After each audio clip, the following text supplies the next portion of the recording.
But the purpose of this conversation, of this podcast, is to give you what the facts are and how they fit in the context of what China has been doing over the last year, and then the context of what they've been doing over the past 15 years. Welcome to the Morning Markets and Metals with Vince Lanci, where each day he brings you the precious metals and financial news to get you ready for your day. And now, here's Vince. Well, hello there, my friends. Chris Marcus here with you for Arcadia Economics. And just a quick note, as this week, our beloved Vince Lanci is finally taking a well-earned and deserved vacation, and he is going to be off this week. Although, fortunately, the natural-born teacher that he is, he left behind some great things that have been ongoing in the markets, and he digs a little bit deeper into. Won't have video on all of these this week, but I think there's still some good stuff that you'll enjoy listening to and seeing. So wish Vince a wonderful and well-earned week off, and he'll be back next week. But with that said, let's get back into today's show. Hello, everyone. This past week, China announced they would be stopping purchases of gold for the PBOC after doing it for approximately 18 straight months, publicly, I might add. And there's been a lot of talk about this in the community, and certainly we've had some things to say as well. But the purpose of this conversation, of this podcast, is to give you what the facts are and how they fit in the context of what China has been doing over the last year, and then the context of what they've been doing over the past 15 years. And finally, if we get to it in this one, we may do it in a second piece, in a more lengthy one. We will go through the history of how we got here and what went wrong. And by that, I'm referring to Chinese-American relations in terms of trade and financing. Okay, so for the first part, as I said, for the first part, let's start with why we believe, as risk managers and traders and students of the gold market, as well as historians of Chinese-American relations, at least in an amateur fashion, and knowing people who know this stuff better than we do, we're going to go through what we believe the reasons, the universe of potential reasons that China announced that they would stop buying gold publicly for the PBOC. In no particular order, okay? First off, they want their population to know they support the digital yuan. It has been a fact that China has been trying to get their public to buy their CBDC, known as the digital yuan. And it is also a fact that it is difficult as it is, and it's not easy. It's going to be easier for them to do it than for the West. And that's because they're getting off of dollars into something else. Their people, as patriots, would be more likely to go to a digital yuan if it's off of a dollar. In the West, that's a much harder task, because what are we replacing a dollar with? A digital dollar? Well, then what's Zelle? What's Venmo? What's PayPal? What's a wire transfer? So ideologically, it's very difficult for the West to implement a CBDC. Most difficult in the US. The whole pesky constitution and democracy also happen to get in the way, at least for now. In China, it's easier. However, it's also still difficult. They had to ban Bitcoin in preparation for the digital yuan launch. They've had a hard time getting people to use it, but it's finally getting traction. Now, one of the things they've been doing is they've been literally encouraging their population to buy gold. Now, there are reasons to buy gold if you're fearful of your economy, as some Westerners will try to emphasize, and certainly some of that can be true. But the reality of it is, China is encouraging its population by marketing to them to buy gold, not because they're economically fearful, although they could be, but because it's patriotic, because it's nationalistic, because it's a return to tradition. It's a way of getting off of the neo-Keynesian model. You see, China has a lot in common with the US of 100 years ago. The United States, ideologically, 100 years ago, was based on the Protestant work ethic. And that meant, you are what you do. You work hard, you get rewarded for it. And for the most part of a century, that worked very well. Now, China's version of the Protestant work ethic was basically Confucian philosophy. Uh, you get what you deserve, you work hard, there's no luck, you make your own luck. And, it's very traditional, very family oriented, like the Protestant work ethic, very interested in respect for elders, very interested in manners, very similar to the West's, or your family, if they're from Europe's old world mindset. We'll call that traditional manners, for lack of a better word. Well, China rejected those traditional manners in a big way during the Maoist revolution. They threw out Confucianism. They threw out tradition. They encouraged their people, their children, their young people, to be disrespectful to their elders. They upended the whole economy. And their version of the communist revolution ended in a disaster on multiple levels. By the way, as a side note, there's a similarity to what's going on in the United States now with the wokest ideology. But I'm not talking about the ideology itself, talking about the behavior, the destroying of traditions intentionally. Anyway, so that ended up in a disaster for China. And sometime in the 80s, they figured that out and they decided to try some capitalist ideas. Now, I'm not going to go down a rabbit hole in this right now, but the reason I bring all this up is because China is a nation that's in the process of returning to tradition. They're in the process of revering the old ways that they prospered under. And part of that is gold. And part of that is a return to hard money. Part of that is, by necessity, a rejection on nationalistic principles and ideological principles of neo-Keynesianism, and along with it, neoliberalism.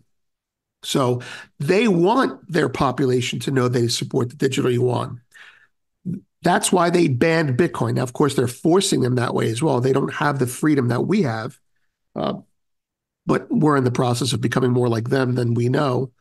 Anyway, they have been buying gold and telling people to buy gold publicly for 18 months.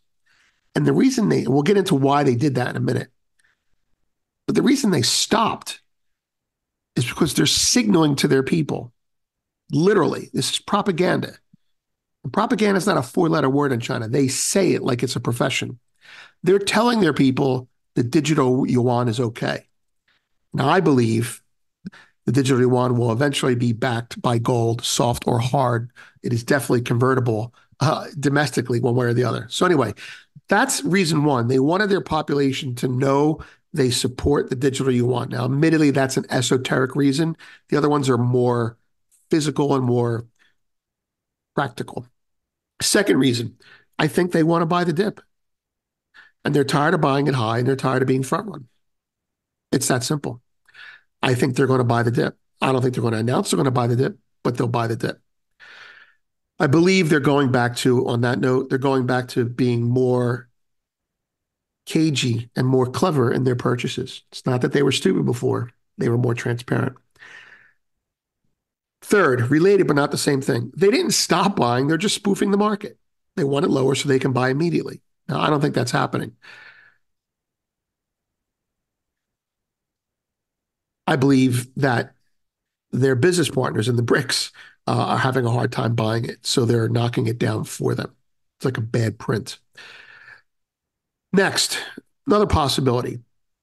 They're no longer operating in a vacuum. They have extensive relationships with Western banks, and the West is very good tactically at getting things done. If China is strategic in its mindset and behavior, the West is better tactically.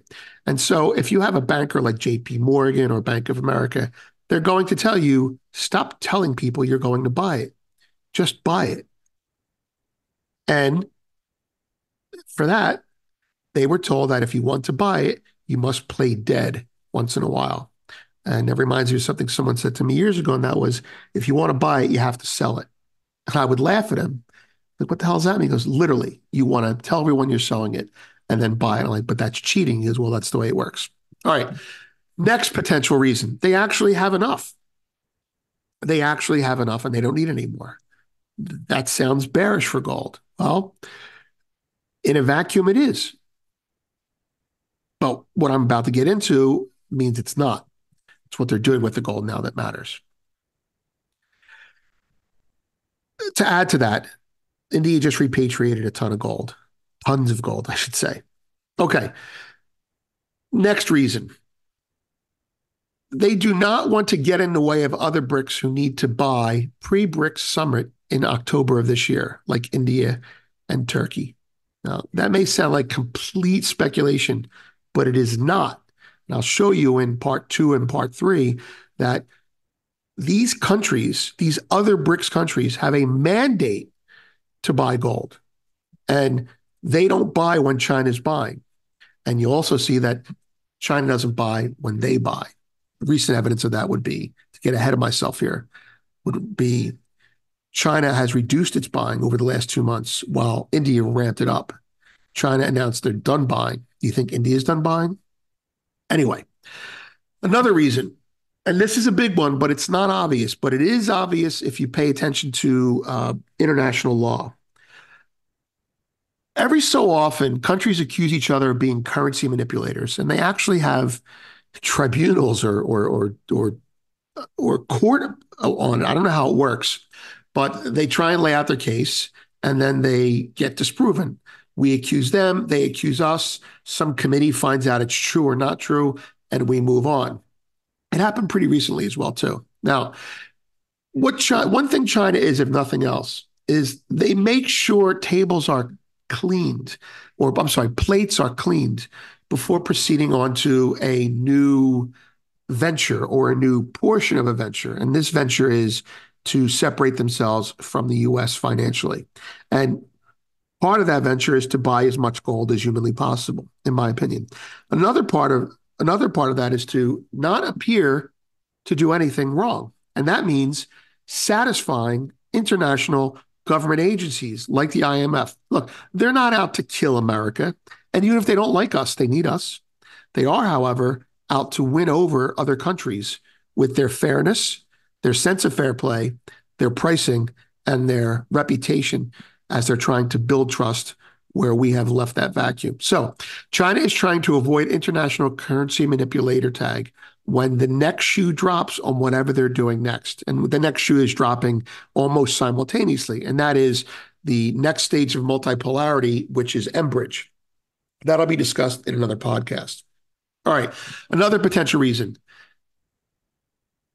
Again, Machiavellian. They are showing kindness to the West, and in doing so, actually flexing their ability to move price either way. Over the last year, China has been the base. China has been the reason that gold has gone up. Okay. Now, have they bought it in a rally? No, but they underpin it. If there's no selling and it runs into a buying brick wall, then the market starts to move away from it. And what they've done is over the last year, especially over the last, say, 6 months, they have shown two things towards that point. Number one, the demand in gold in China domestically is not being unlocked on the world. They're only buying Chinese gold, and they're creating a spread in price. They have made global gold regional gold. So the price of gold in the US is low relative to the price of gold in China. Now, I don't believe the price of gold in the US has been accurate for decades. However, at the very least, it's 30 to 50 to over $100 too low on a day-to-day basis. And what China has flexed in doing that is they've said, number one, our demand shows how bad your pricing is. Number two, our demand will make the gold come to us if you don't adjust your price. There is a price war going on here. China wants the gold price higher, and so fairly higher in their opinion. And they want it because they believe the dollar has been kept too strong against global commodities. And gold is an important one, growing in importance to China, because I believe, again, they're going to soft back their currency with it. Now, as far as showing kindness to the West, well, they're saying, hey, we can be a kind friend too, right? Something like out of that movie 300, the emperor of Persia, I'm a kind God type of thing. So they're actually flexing their ability to move price either way. They're showing, hey, we can play along with you. Just understand that, we're just letting you know. And they've done this sort of thing before in different commodities and in different markets. So I believe that's a potential reason. Another one that I've heard elsewhere, and I don't know how true it is, but there is evidence that it's true. They have run into an above ground supply wall and see possible price dislocation coming and actually don't want to screw up the market because they're not done buying. Okay. They don't want war, military, financial, or trade or otherwise. It's not to say they're altruistic, but what I mean is when the price gets high enough and enough people realize that there's nothing but buying out there in gold, as we've been saying for over 2 years when we started saying there's no more organic selling. There's no more natural selling. That's because the natural selling by producers had been taken off the market and was being scooped up before it hits the exchanges. All part of, mercantilism. But anyway, they don't want the price to skyrocket. They need to buy more, or at least their BRICS partners need to buy more. So it's possible that they were told by someone else, dude, the gold's just not there right now. And if you need to buy it right now at that price, we're only going to be able to loan it to you. We're going to need it back in 30 days. If you want it permanently, we don't have it for you right now. And by the way, that is the essence of the crisis of collateral that Zoltan Bozar talked about 2 years ago. And that is people want their collateral back. And if they want their physical collateral in their hands, as opposed to on a piece of paper, then what they're saying is, we don't trust you anymore. What they're also saying is, we want to use it ourselves. Now, for oil, that's obvious. We want to use the oil to power our own cars. For wheat, we want to eat our own. Well, what about gold? Well, what would you want your gold back for? What do you need it for? It's a pet rock. Well, you need it because gold is money. And they're using it to collateralize their new trading platform. Okay, so if they can't physically get the gold back and they're only allowed to rent it, then again, I'm making this up, but this is how it works. Then they have to back off. And that's what they're doing. They're letting the market catch up. There's gold out there that needs to be found. Not in the ground. I mean, you have to source it. It's around there like they do with silver. Now, why would I say this? Why would I say so much about this?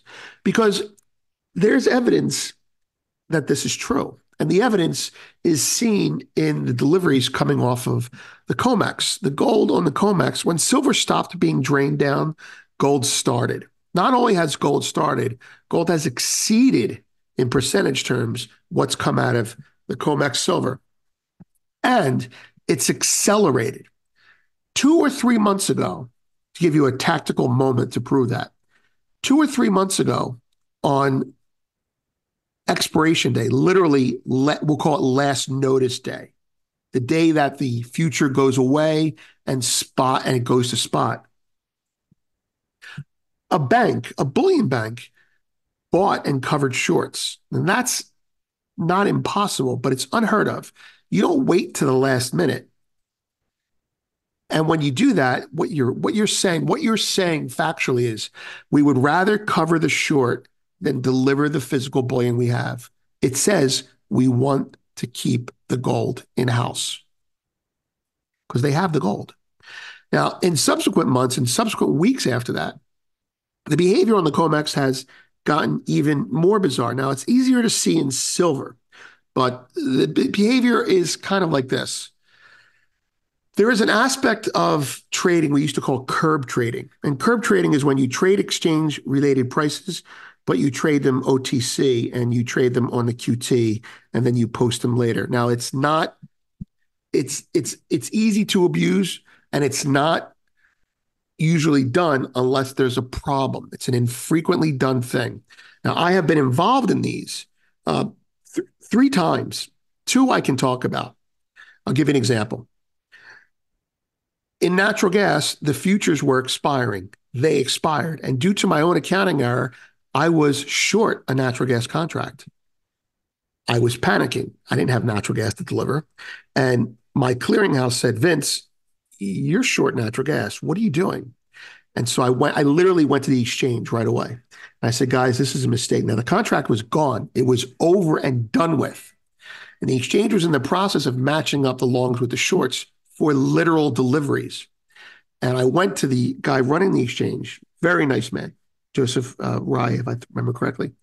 And I said, Joe, I'm freaking out. I was a big options player, but physically, no physical playing in energy. I said, what do I do? He goes, don't worry, I'll find someone. So I sat there in his office and he called up a couple natural gas energy providers and said, listen, I got a guy here short one contract. What's the price? And he said, NYMEX plus 2 cents, NYMEX minus 2 cents. He actually said NYMEX plus 2 cents. And I bought my one contract back. No open interest changed on the exchange. There's been no trade, but it was gone the next day, just gone through an accounting change. That's how it's done. And it happens a lot because you have errors. You have last day, oh shit, I screwed up. You have to have ways to deal with these errors. And that's one way. Now, coming back to precious metals. In precious metals, that happens as well all the time. In-house accounting problems, someone called in sick. Oh shit, we have a straggler contract here. Well, this mechanism I call it curb trading, but it's not. It's called Michael. His last Lynch, I think his last name is. His last name is excusable because we know him as Ditch. He has an engineer's background, and he's been studying the behavior much like I used to, but he's throwing some charts out there and he's noticing that between the PM close and the AM open, contracts are changing. Open interest is changing quite substantially and quite frequently. So what I did that one time, well, 2 times or 3 times, but what I did that one time, other people are doing. So what you have is a mechanism and for exceptions to keep the market orderly. That's why the exchange does this. They want to keep the market orderly. It's about trust. But it's being used as a stopgap. It's being used almost regularly now. And it's easier to see in silver, but it's also happening in gold. And so that's why I say that there isn't enough above ground supply available. And so people are being forced to scramble, almost like chairs are being removed and the music stops at the end of the month and people are sitting down and we have to go find another chair, right? And so you're seeing that negotiations where paraphrasing Michael, but in one in silver, he said, it looks like they squared up the contract and then settled it in cash with a differential that I'm not aware of. And I said, yeah, that's what I did. That's what you do. We settled the contract up and I cut them a check the next day for the difference in price. And that's how it works. And the problem is it's happening way too frequently for there not to be a problem on the COMEX. And the COMEX problem is, let's put it this way. This is my opinion, but I'm right. It was a very big problem that they saw coming. And so what they've done is they've stretched it out, moved it to the back end as much as they can, and they're kicking it down the road, and they're making it more of a chronic problem than a big explosion. And that's how these exchanges operate. And they're working off the problem. Now, if somebody doesn't play well, like China, the problem doesn't get worked off. And that's why you can see if China is not a bad guy, or at least doesn't want to look like a bad guy, they're going to do that. All right. The last possible reason is China is publicly chilling due to some pending deal being worked on with the U.S. on weakening the dollar. Okay, now I'm connecting some dots here that may not necessarily be connected, but I'm willing to believe that something like this is going on. Now, paraphrasing Luke Groman here a little bit, if you look at Yellen's behavior, it's kind of like he was tracking Yellen as she went around the world. Look, the G7, the other G7 countries are suffering because the dollar is so strong.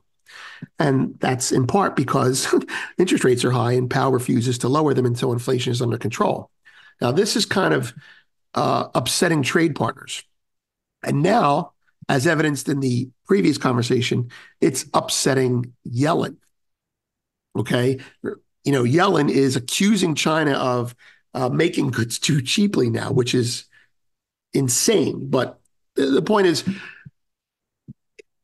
if China's making goods too cheaply, either we have to make goods cheaper or we have to weaken the dollar. So there are economic factors, economic chickens coming home to roost because of the dollar strength.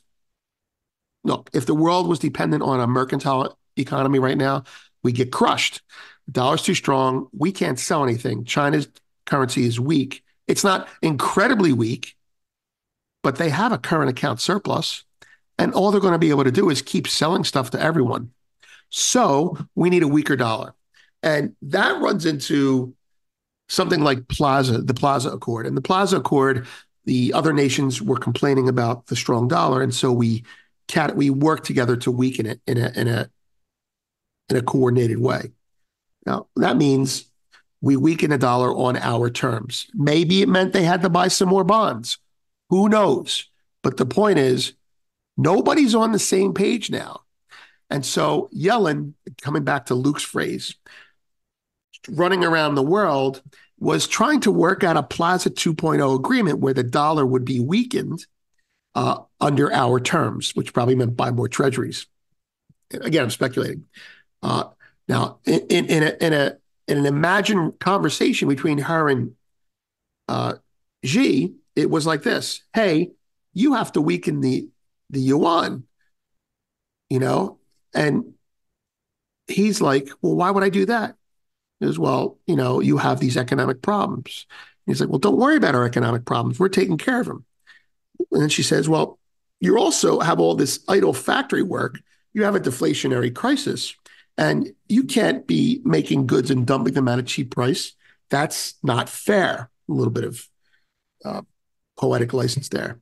And then he's saying, well, if you don't like the fact that we can export products cheaper than you, then make the dollar weaker. And she would say, well, we don't want to do that. He's like, well, then that sucks because this is a free market, isn't it? Now, what the real conversation, the corollary to that conversation will be this. China says, look, you don't have to weaken the dollar against the G7. We know you don't want to do that. And you don't want to weaken the dollar against the yuan per se. Just weaken the dollar against gold. In fact, why don't you just let gold go up?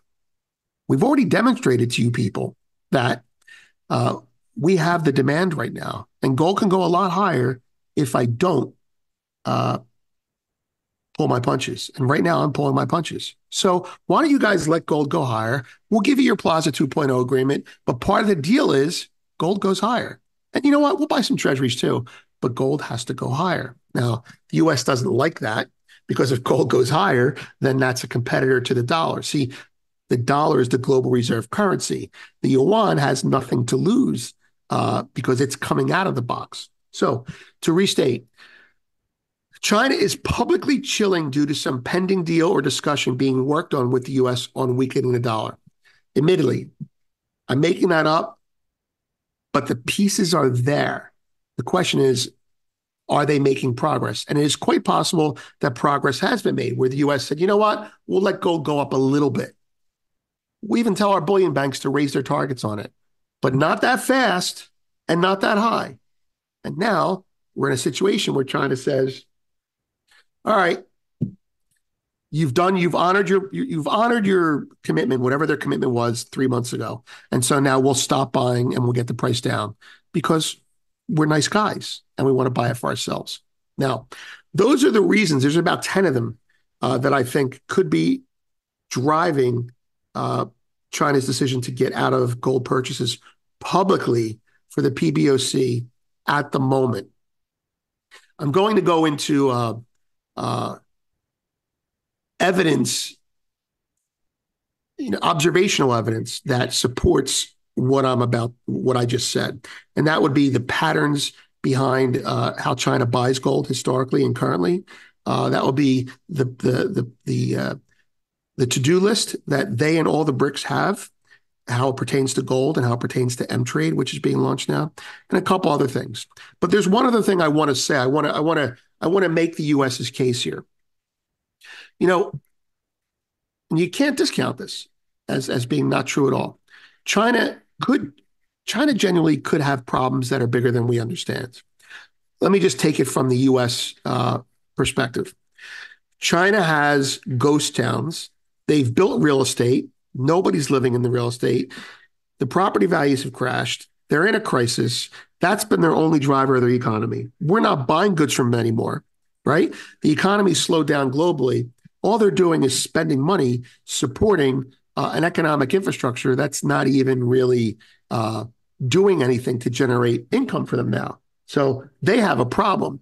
And if they want to do better, they need to weaken the yuan, right? America would say, we don't want you to build all these factories. We want you to just make the yuan weaker. Let the yuan internationalize and be weaker. And certainly that's very possible. If we were to raise our rates 10%, China could implode. We would implode too, but China would implode probably faster. We wouldn't be buying anything at all from them, right? Right? And their cost of money would go up. And they would probably be forced to do something like, I don't know, come out and say they're backing gold. If we were to raise our rates 10%, the rest of the bonds China has would be, debased as a result of that. And they don't want that. Anyway, okay, so again, China could genuinely have economic problems and could actually at some point be selling to support their own economy, which, while it's possible, is stupid. Because tactically, with banks advising you, you don't announce you are done buying if you may need to sell. And you certainly don't do it if your partners in trade like Russia may have to sell, which they have done from time to time.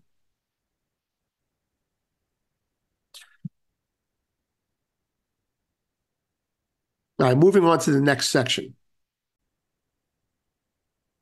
Okay, in this section, we're going to show a little behavioral analysis. There's some visual aids as well, proving those list of reasons that we said or substantiating them. And there'll be some charts and a couple other comments. Charts will be included. Now, there are several charts. The first one is China gold reserves, 2005 to 2019. The second chart is 2018 and 2024, China's gold reserves on a month-to-month basis. And the third is China's gold reserves going back to the original chart, but extrapolating on it and updating it through 2024. There are also charts there showing China's purchases along with the rest of the Silk Road for 35 years. There's also a chart showing from Morgan Stanley 17 months of nonstop gold reserve increases. Now, the original sources of these charts, Zero Hedge is a source of two of these charts, and Gold Broker is a source of one as well. All right, so if you want to follow along with the chart, looking at the first chart called China Gold Reserves month to month troy ounces, or millions of troy ounces from 2005, 2019. What you'll notice is that in some areas, they publicly announce what they're buying month to month in three areas, starting from the right. There's the most recent area, the second most recent area, and the third most recent area. And before that, they don't announce publicly. They just announce it once and done. They don't announce every month. They don't update on a monthly basis. Now, why is that? Well, they don't have to announce. They started to choose to announce for reasons that suited them. Now, in 2016, they announced their purchases month to month because they were in the process of being included in the SDR that the IMF puts out.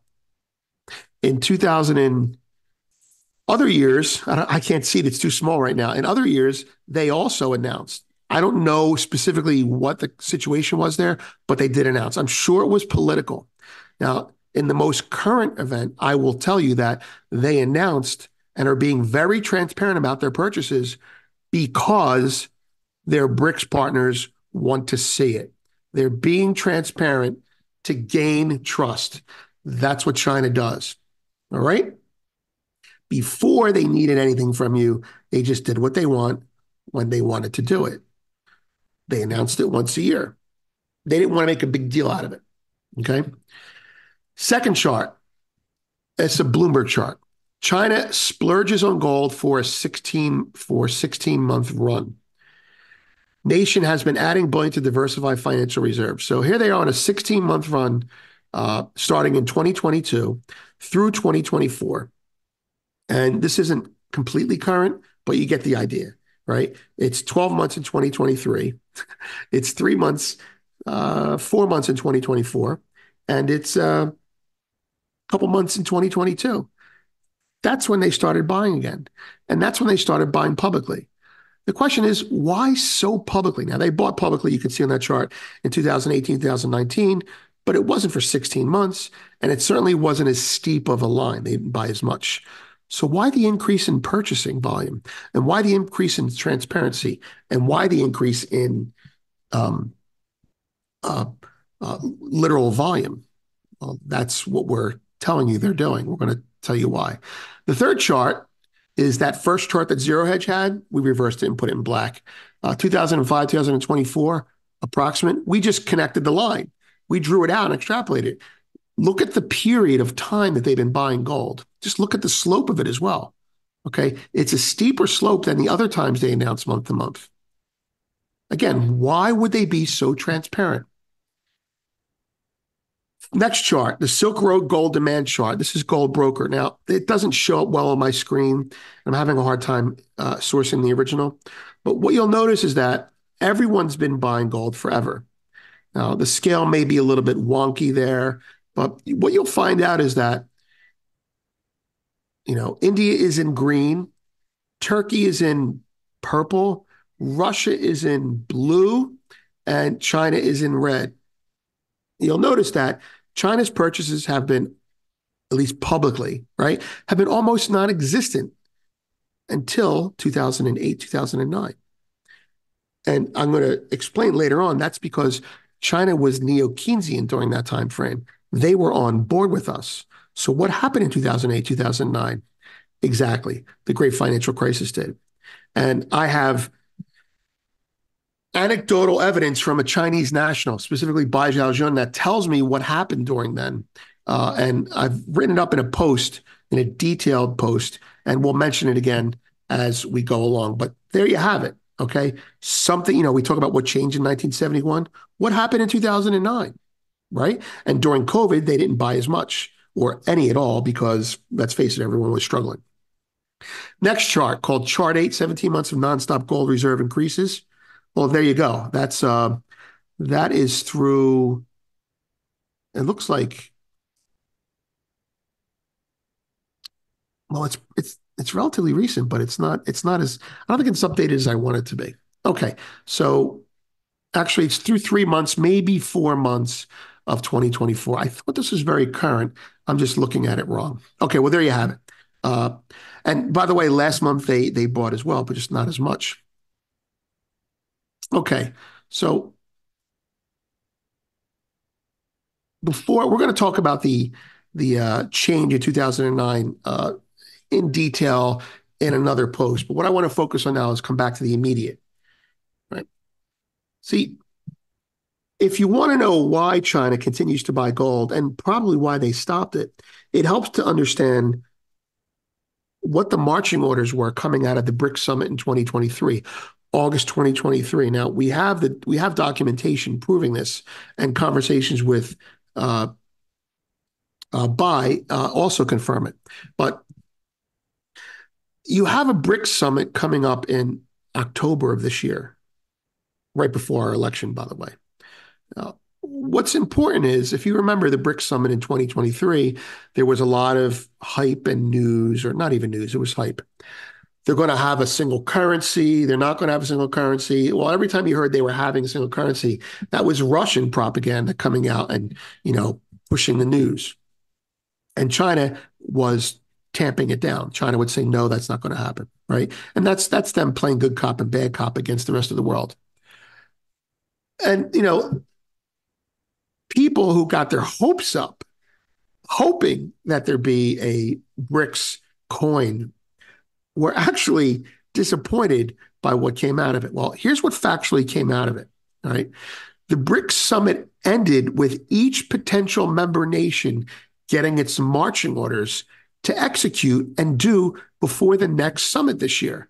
Those orders, and I'm paraphrasing, were: get your FX houses in orders. This is basically China and Russia telling everyone this. Get your FX houses in order. That means get your currency more solid, fix your fiscal house. That means buy gold. Okay? Next, they literally said, make a list of assets you'd wish the BRICS as a team wish us to consider as good collateral in this new venture. Examples: your sovereign bonds. Do you think your sovereign bonds are worthy? Well, then put them up for a nomination. Your commodities. Well, do you have gold? Yeah, put it up for nomination. Do you have silver? Nomination. Oil? Nomination. Natural gas? Everything that you have that adds value or can create value and is recognized by us will be in whatever this basket is that we use on the M-Trade BRICS coin platform. We have to approve it, though. So, and I've written about this before, and I'll use the analogy again. If you're, say, Turkey, well, what's Turkey's biggest crop? It's not, but I'm going to say it's pistachios. I think that's Iran's, and Turkey's like second or third. Well, you say to the rest of the BRICS, we nominate pistachios to be collateral. And the BRICS say, we went through this already. They did. Commodities that can rot or go bad, like wheat, grains, and pistachios, are really hard to use as a monetary collateral. Can you pick something else? And Turkey's like, well, we got our sovereign bonds. And China's like, nah, your sovereign bonds aren't cutting it yet. We need something real. Are you backing your sovereign bonds with anything? No. We got some gold. We got some silver. Fine. Gold is already in. We'll consider silver. Silver's going to be in. And that's how it works. So number one, get your FX houses in order. That means, default to everyone else but us and buy gold. Two, make a list of assets you'd wish us to consider as good collateral in this venture, like your sovereign bonds and particular commodities that we believe are qualifiable.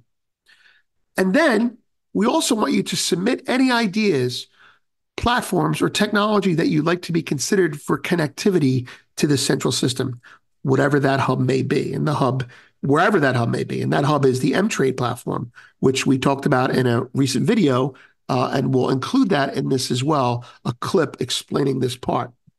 So what we did not see in this paperwork were China. Now we're going to bring this back to why China stopped. Okay. We did not see is China's own marching orders, which are now apparent from conversations and research. They were told by the other BRICS, well, as a team, they were told, listen, if you want us to go all in on this concept, we need a currency that the world is going to trust. You need to liberalize the yuan internationally.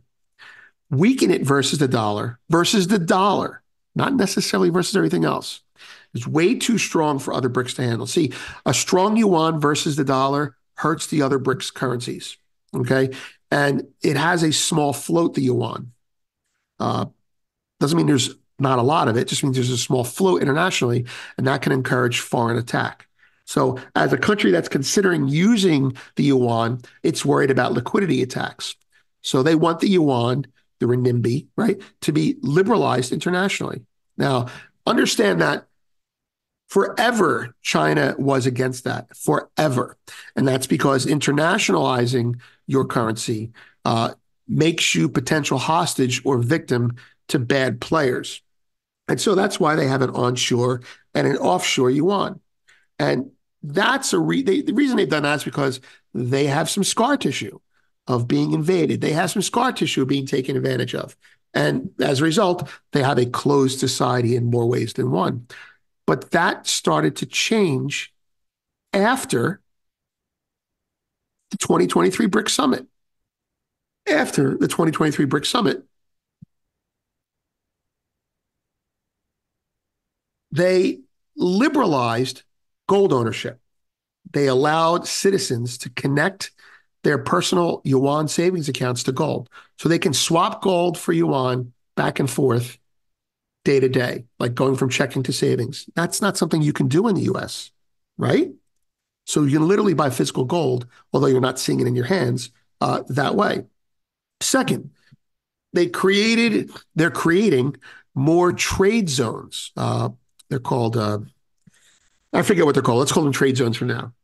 What they are is special purpose vehicles that allow for international access, but they're kind of compartmentalized. So Hong Kong is actually an example of that when you think about it. Shanghai would be one, and they're going to be opening other ones. And that's how you do a controlled rollout of an internationalized yuan. They're doing other things like changing their capital control rules, and they're buying more gold. Now, I believe the connection there is that the purchasing of gold is to, again, soft back the yuan with gold. Why would they allow their citizens to transfer back and forth and liberalize gold ownership domestically if they were doing that? See, they're linking gold to the yuan in the minds of their people, right? Buy gold, don't buy dollars. And everyone bought gold. Now you can transfer gold for yuan. You can transfer yuan for gold. Oh, yuan is gold. It's the golden yuan. So domestically, they're creating a relationship. They're creating a correlation based on trust of their people. And they kept buying gold, and they kept doing it publicly, telegraphing to the BRICS. See, we're buying gold, and we're going to use it to back our currency. See, we're telling our people to buy gold, and they're trusting us. We're no longer, telling them they can't own gold. We're letting them own gold. Now, sidebar, you can't leave the country with your gold, but at least you can own it in the country. That's how China works. Gold checks in, but it doesn't check out. Let's put it that way. Unless you have special trade status like JPM or Bank of America or HSBC. So China is showing the BRICS that it's liberalizing the yuan. They're doing that. The special trade zones, that's a big deal, okay? The purchasing of gold, on the surface of it, does not say you're liberalizing the yuan, but why would you continue purchasing gold unless you were going to use gold as a soft guarantor of the yuan, especially when the M-Trade platform is going to have probably 40% or more of current account trade deficits satisfied with blockchained gold. Whether they trust it or not is irrelevant. They trust it more than they trust the dollar. Nothing is absolute. Okay, so to summarize the change in China's behavior since 2023, this is cutting edge stuff here. I mean, as far as the big picture goes. They were once extremely divided on internationalization for the renminbi. They're now on the same page. There was even an event in May where they officially came out, and the people that were opposed to it said, okay, we'll do it now. They're now on the same page, having seen the risks of not liberalizing ownership, now outweighing the risks of liberalizing it. And that's why the marching orders were liberalize the yuan. And what China did to liberalize it was permit gold ownership, buy more gold, create trade zones, and let everyone know they were doing it.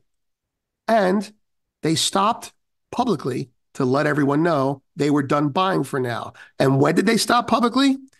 The same week that the M-Trade platform was announced to be going live. Within months of the BRICS having their next summit, and simultaneously with India announcing that they're purchasing a shit ton of gold and repatriating gold that was in the UK. Everybody wants their collateral because they're going to use it. They want it. They need it for collateral because they want to trust each other. So they need to have their gold present to say, here's my gold. If I don't give you the gold this month, then don't send me food next month because it's wheat for gold. It's oil for gold. It's food for gold. It's necessities for gold. And if you default on a payment in gold at the end of 30 days, then we're not fucking sending you any more wheat. See, they trust each other because they're only going to internationally trade necessities. They're not going to trade Costco umbrellas. They're not going to trade TVs. They're going to start with necessities because after 30 days, if you don't pay me what you owe me, I'm not sending you any more wheat and your country will starve. Your country will go into rebellion. And that's how you have the forced choice that creates the trust and freedom. This is, quite frankly, brilliant. You start with the things that you cannot afford to fuck up on. And you build from there. And that's why they want their gold. So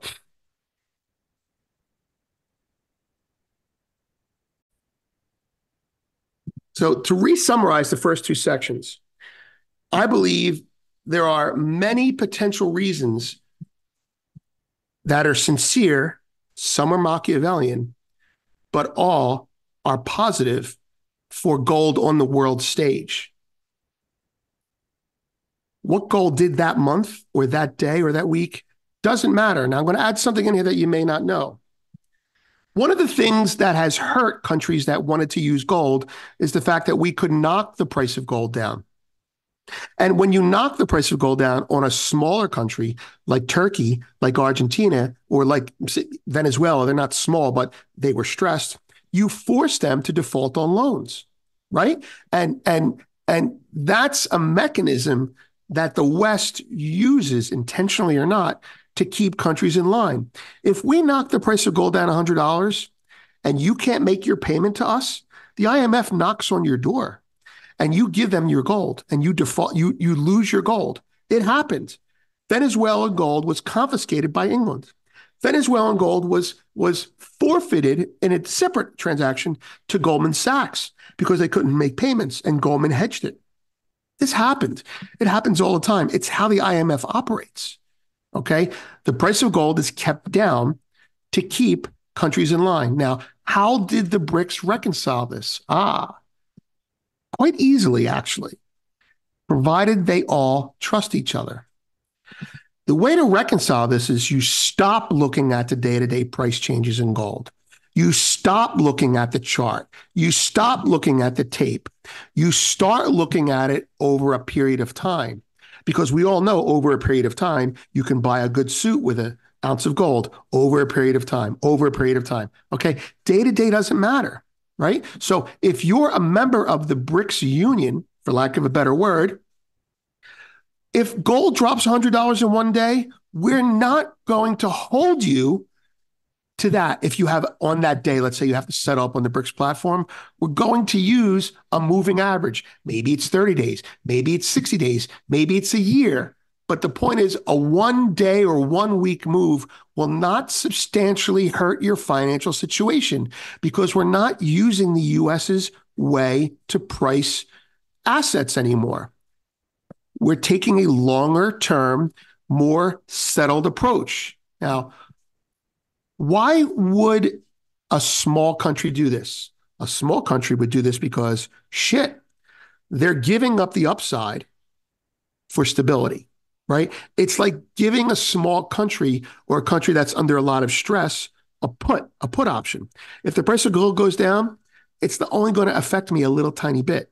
I'm not going to default to China and they're going to give me what I need to buy next month, okay? What about a big country? Well, this hurts a big country. See, a big country which has excess reserves and has a lot of money doesn't care if the price of gold goes down, like the US, because if the price of gold goes down and they still have an economic powerhouse behind them, they can use their economic power to scoop up the countries that are spread thin. right? If the price of gold were to drop $500, China could do to the rest of the BRICS what the US does to them and buy their country or have them default on their debt or go in and invade financially. So this is what's the word? A concession by the bigger countries like China and Russia to the smaller countries are saying, hey, day-to-day fluctuations don't matter, and we're going to prove it to you. We're going to prove to you that we're not going to come in and raid your country when the price of gold drops $200. We're going to use a moving average. Now, I saw this. I believe it to be true. I saw it in documents. Whether it has changed since then, I don't know. But this is, again, quite brilliant. And they didn't invent this concept. The concept has been around for years. Use a moving average. Use an average price for the month. I mean, it's even out there in options, right? There's something called APOs, average priced options. Those options you use when you're doing deals. In fact, we used to call them, believe it or not, Asian options. And it wasn't a racial thing. It was a component of regions. Asian options were average priced options. What's the option worth at the end of the day? At the end of the month? It's worth what the average price of the market is. In Europe, you had European options, which were priced at the end of the day, but were not exercisable early. And in America, you had American options, which were exercisable early. Asia basically invented this concept. Average price options are an example of how you smooth out day-to-day volatility and you satisfy your weaker players. Again, we've used this in ETFs. There are oil ETFs out there that say it's too volatile. We're going to use 3 different expirations: the first month, the first 6 months, and the 2 years out, and we're going to create a weighting average. You understand this if you're running a business. Weighted averages are how businesses that care about running in the long run themselves. They don't run themselves on day-to-day pricing. It's insane. Okay? So the bigger countries have made concessions to the smaller countries to make them comfortable. The moving average on gold, that's one I just said. Okay?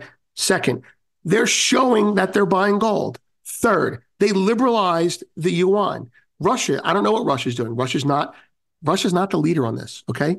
Russia's an important part of the engine, probably the transmission, but they're not the leader on this. The yuan needs to go international, and China is doing what it can to honor its marching orders that it got from its partners coming out. All this shit's going down this year, 2024, October. Will they launch a coin? I don't know. I don't care. Okay? I don't care because I know what's going to happen. I know the end game. The end game is multipolarity, and they're going to get there however they have to. And the end game may include the U.S. on that platform.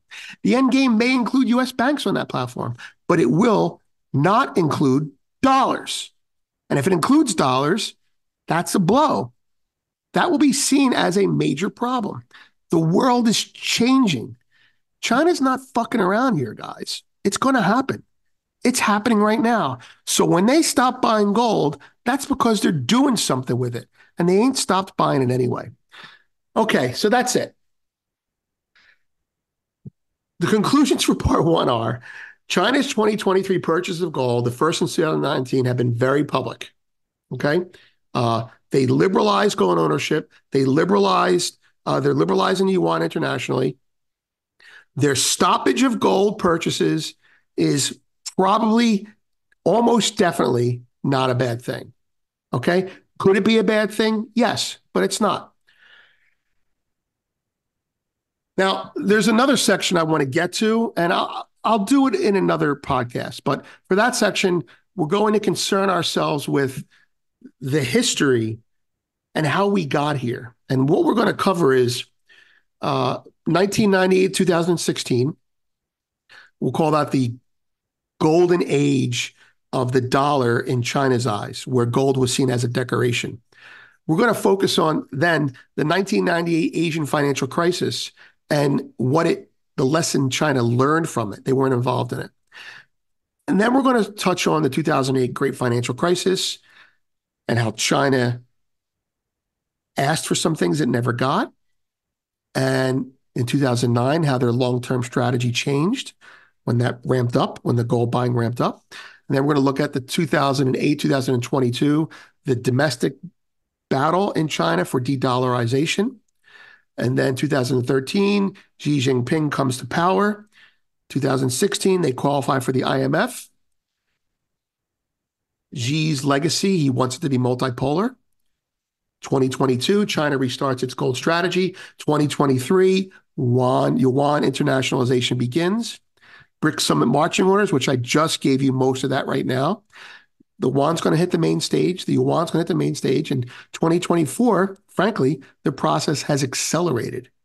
It's not stopping. Buying gold is only part of it. Anyway, I'm Vince. Thank you for listening. Hope you enjoyed this. Well, thanks for tuning into today's Markets and Metals with Vince Lanci. The show is brought to you each day by Miles Franklin Precious Metals, who we encourage you to consider for your next gold or silver purchase or sale. Miles Franklin has pricing that's among the best in the industry on most products, and Arcadia is proud to be a licensed Miles Franklin representative and happy to help whenever you have questions or want to place an order. Where this week's silver special is 1 ounce silver Britannias for only $3.15 over spot. Silver Britannia is the sovereign coin from the Royal Mint in England and has the added advantage of being IRA eligible. Place an order, get more information, or speak with me directly. Call us at 833-326-4653, and we'll be happy to help you get whatever you need. So thanks for watching, and we look forward to hearing from you. Please note that this video is not intended as legal licensed financial trading advice and is to be used for informational purposes only. Please contact your financial advisor before making any decisions, and thanks for watching.